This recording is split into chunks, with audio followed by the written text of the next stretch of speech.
नमस्कार, मैं हूं आपके साथ विभा उपाध्याय और बुलेटिन की शुरुआत आज की बिहार की दो बड़ी खबरों से करेंगे। जी हां, पहली खबर ये कि बिहार में मंत्रिमंडल का विस्तार के लिए अभी और इंतजार करना होगा, क्योंकि बिहार बीजेपी के प्रदेश अध्यक्ष ने कुछ यही इशारा किया है।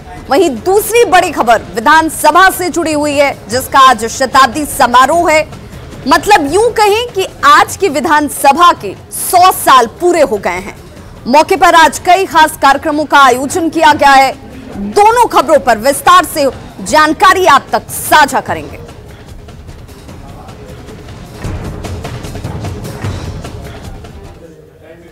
लेकिन सबसे पहले बात मंत्रिमंडल विस्तार की खबर की, जो अब भी तारीखों के इंतजार में है।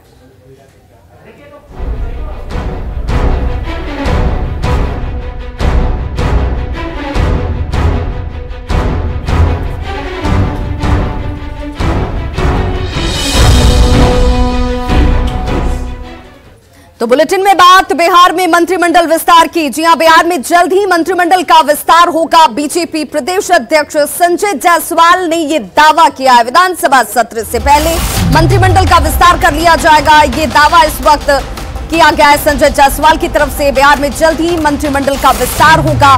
बीजेपी प्रदेश अध्यक्ष संजय जायसवाल ने यह दावा किया। 19 फरवरी से मंत्रिमंडल को लेकर के सत्र की शुरुआत और उस सत्र से पहले विस्तार कर लिया जाएगा, ये कहा जा रहा है संजय जायसवाल की तरफ से। सर, मंत्रिमंडल का विस्तार अभी तक नहीं हुआ। विधानसभा सत्र से पहले आपको इसकी सूचना जरूर हो जाएगी या जरूर हो जाएगी। सर, मंत्रिमंडल का विस्तार अभी तक नहीं हुआ।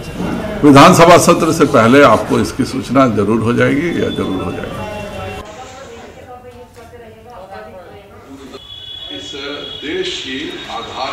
तो सुना आपने, संजय जायसवाल ये कह रहे हैं कि देखिए, विधानसभा सत्र की शुरुआत से पहले मंत्रिमंडल का विस्तार कर लिया जाएगा और ये सत्र शुरू होने जा रहा है 19 फरवरी से। हमारे सहयोगी शैलेंद्र हमारे साथ इस वक्त लाइव जुड़ गए। शैलेंद्र, क्या ये माने कि अभी कुछ और इंतजार, क्योंकि इस मंत्रिमंडल के विस्तार को लेकर हमने कई तारीखें देखी, कई दावे देखे और एक बार फिर एक नई तारीख और दावा सामने है।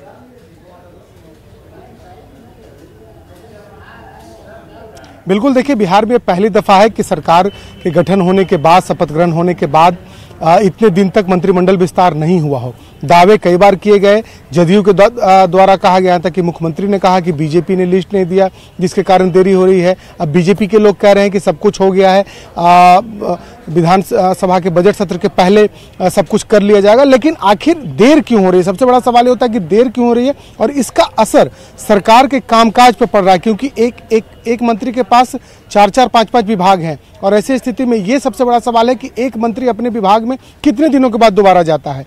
तो सबसे असर जो है वो सरकार के कामकाज पे पड़ रहा है और तारीखों का जो ऐलान है वो अभी तक नहीं हो पाया है कि कब होगा। लेकिन अब ये कहा जा रहा है कि बजट सत्र के पहले कर लिया जाएगा। देखिए, कहीं ना कहीं इस मंत्रिमंडल विस्तार को लेकर के जो हमारे पास तक भी जो खबरें आई हैं कि जो बातें होनी थी लगभग वो बातें पूरी हो चुकी है।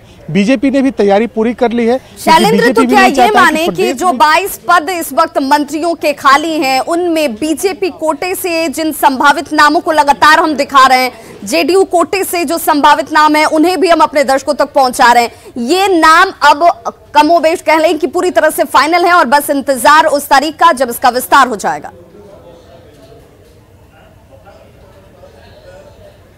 बिल्कुल, देखिए, लगभग चेहरे फाइनल हो चुके हैं और कमोबेश वही चेहरे हैं जो चेहरे हम लगातार दर्शकों को दिखा रहे हैं। लेकिन दूसरी ओर है कि बीजेपी में के नेता ये नहीं चाहते हैं कि बीजेपी में प्रदेश में खेमेबाजी हो, सुशील मोदी हो या तमाम अन्य नेता हो, सब लोग को खुश रखने की कोशिश बीजेपी के द्वारा की जा रही है और कहीं ना कहीं देर होने के पीछे का वजह भी यही है। और जो चेहरे हम लगातार दर्शकों को दिखा रहे हैं, चेहरे वही होंगे, तारीख आगे पीछे हो सकता है, क्योंकि ये फैसला मुख्यमंत्री को लेना है, बीजेपी जदयू को साथ में बैठ कर लेना है। तो हो सकता है कि कोई इन लोगों के बीच में बात पूरी तरीके से नहीं बनी हो, जिसके कारण ये घोषणा तारीखों की नहीं की जा रही है। लेकिन उम्मीद है अब जिस तरीके से जदयू हो या बीजेपी के लोग हों, ये कह रहे हैं कि बजट सत्र के पहले कर लिया जाएगा, तो ये उम्मीद जताई जा रही है, उम्मीद जताई जाए कि अब 19 फरवरी यानी कि अगले हफ्ते ये विस्तार की तारीख कोई फाइनल जरूर होती हुई नजर आएगी। बहुत बहुत शुक्रिया शैलेंद्र तमाम जानकारी के लिए। और अब बात 100 साल के विधानसभा के सफरनामे की कर लेते हैं।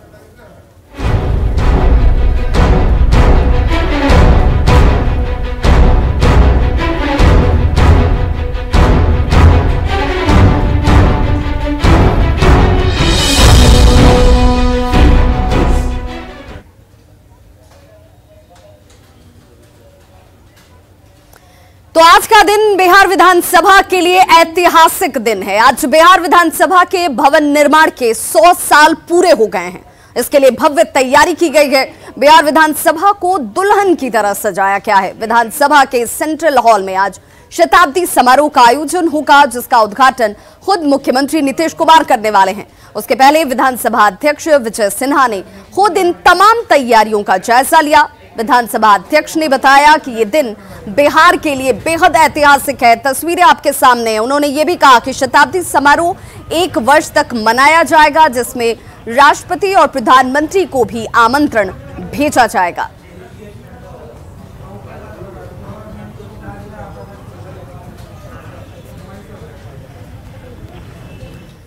और चलिए, शताब्दी समारोह को लेकर कितनी खास तैयारी की गई, हमारे सहयोगी आनंद अमृतराज हमारे साथ लाइव जुड़ गए। आनंद, आज हम सबके लिए कहें कि ऐतिहासिक क्षण है। सिर्फ बिहार विधानसभा के इस परिसर के लिए नहीं, इस भवन के लिए 100 साल पूरे नहीं, इसके पीछे का एक लंबा इतिहास, उसके साथ गौरवपूर्ण वो क्षण और कई महत्वपूर्ण फैसले भी जहन में आज एक बार फिर से ताजा होते नजर आएंगे। देखिए, निश्चित तौर पे सबसे पहले मैं अपने दर्शकों को तस्वीर दिखा दूं। आज सुबह सुबह विधानसभा का जो भवन देख रहे हैं, इसने 100 साल पूरे कर लिए, यानी इन्होंने सेंचुरी मार ली। और तस्वीर देखकर आप अंदाजा लगा सकती हैं कि तैयारी जबरदस्त है।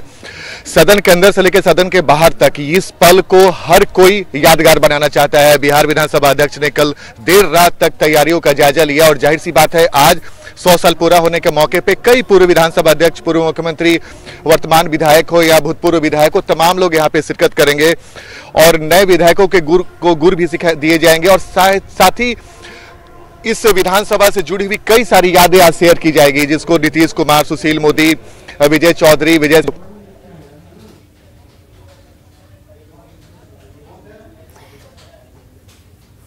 तो देखिए, ये वो भवन है। आज इस भवन को देखना जरूरी है क्योंकि इसके पीछे एक इतिहास है। इस इतिहास के गौरवपूर्ण गाथाएं और इसके साथ कई सफरनामे का जिसका जिक्र हम लगातार कर रहे हैं। हमारे सहयोगी जो हैं हमारे साथ आनंद जुड़े हुए हैं और आनंद उन तस्वीरों को दिखा रहे हैं। बिल्कुल आनंद, जिस तस्वीर को आप हम तक पहुंचा रहे हैं और हम अपने दर्शकों तक पहुंचा रहे हैं, देखिए बिहार में अगर लोगों की उपस्थिति ना भी हो तब भी वो इन यादों को आज समेट सकते हैं न्यूज़ 18 बिहार झारखंड के जरिए, क्योंकि आज उसी परिसर में आपकी मौजूदगी है। क्या ये माने आनंद कि इस बदलते वक्त में कई यादों के साथ इस भवन ने कई पीढ़ियों को आते और जाते देखा है, लेकिन इस वक्त इस भवन के याद में एक चिंता का विषय ये जरूर होगा कि आने वाली पीढ़ियां जो हैं वो संयमित, भाषाई मर्यादाओं का टूटना, ये तमाम चीजें परेशानी जरूर खड़ी करती हैं।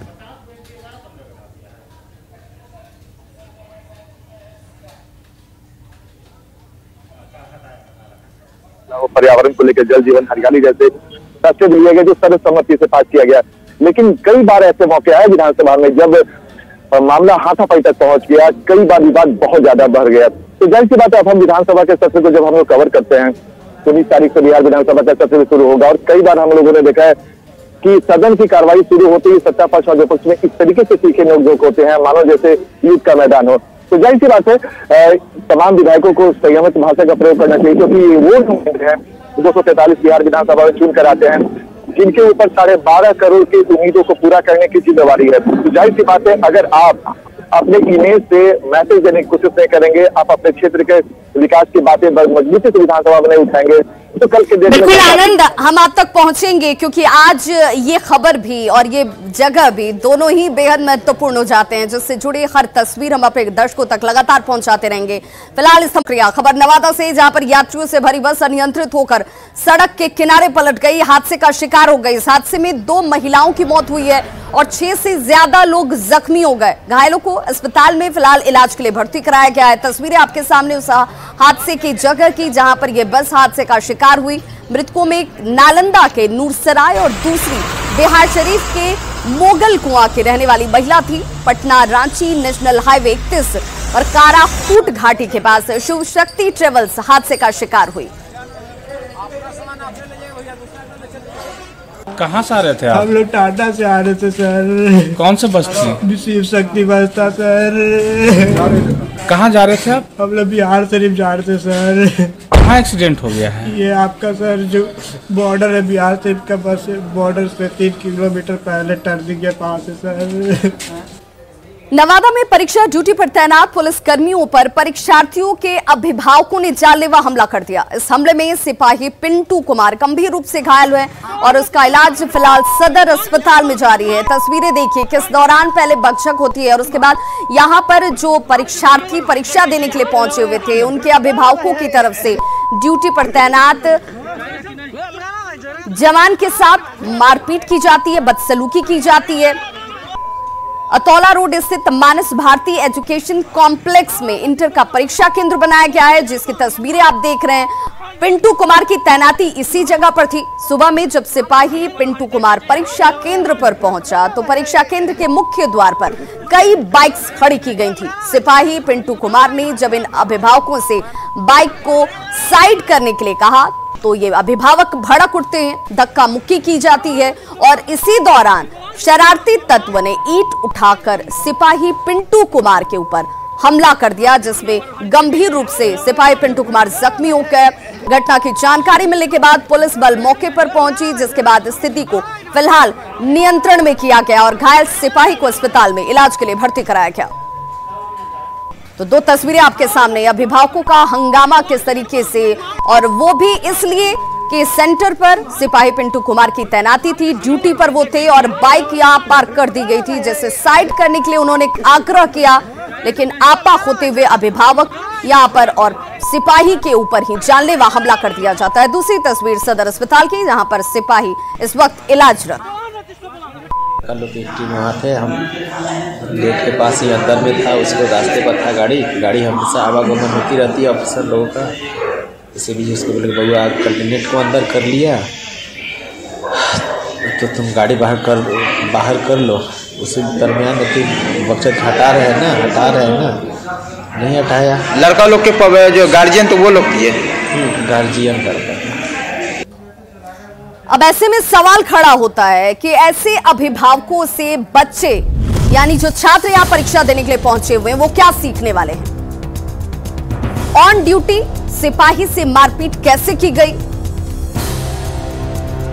और क्या कानून को लेकर जो खौफ लोगों के बीच होना चाहिए वो खत्म हो चुका है? बिहार में महिलाओं के साथ आपराधिक घटनाएं काफी तेजी से बढ़ रही हैं। मोतिहारी में एक ऐसी घटना सामने आई जिसने पुलिस विभाग को एक बार फिर से शर्मसार कर दिया है। यहां दबंगों ने पहले नाबालिग लड़की से सामूहिक दुष्कर्म किया और फिर साक्ष्य को छिपाने के लिए उसकी हत्या कर दी जाती है, जिसके बाद दबंगों ने थानेदार को पैसे देकर सेट किया और थानेदार ने बच्ची की लाश को जबरन जलवा दिया। दबंगों और पुलिस की बातचीत का ऑडियो न्यूज़ 18 के पास है, जिसमें आप सुन सकते हैं कि कैसे पुलिस लाश का सौदा कर रही है। दरअसल बच्ची नेपाल की रहने वाली थी और उसके पिता बिहार में गार्ड की नौकरी करते हैं। इस मामले में पूर्वी चंपारण के एसपी ने तत्काल प्रभाव से थानेदार को सस्पेंड कर दिया है।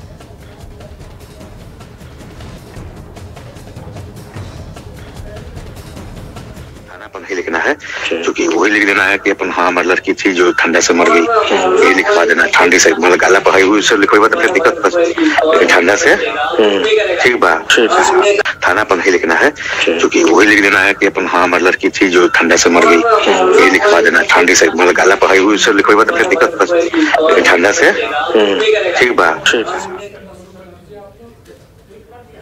ऑडियो क्लिप मुझे भी कल रात्रि में प्राप्त हुआ है और उसके आधार पे उनको तत्काल प्रभाव से निलंबित किया गया है थानाध्यक्ष को।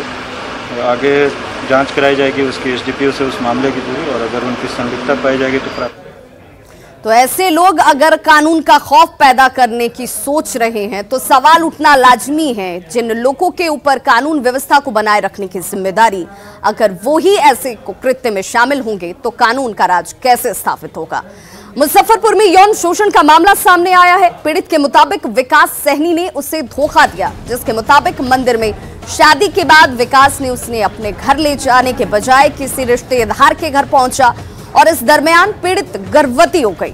फिर उसने विकास को अपने घर ले जाने को कहा, लेकिन विकास इस दौरान मुकर जाता है और यहां से फरार हो गया। न्याय के लिए जब पुलिस स्टेशन ये लड़की पहुंची, उसे खाकीधारियों ने खूब ताने दिए। हालांकि आला अधिकारी के हस्तक्षेप के बाद केस दर्ज किया गया है। मामला तो प्रेम प्रसंग का है। लड़की अपने मन से उसके साथ गई थी, तो बाद में उसको वो लड़का रखने के लिए तैयार नहीं हुआ। इस संबंध में उसको भेज दिया गया महिला थाना में और वहां कांड करके आवश्यक कार्रवाई की जाए। हमने आपको हमारे खास कार्यक्रम बायजूस यंग जीनियस में मिलवाया बायजू के यंग जीनियस श्रीनिका से। आइए दिखाते हैं हमारे कार्यक्रम में आने के बाद कैसा रहा श्रीनिका का अनुभव।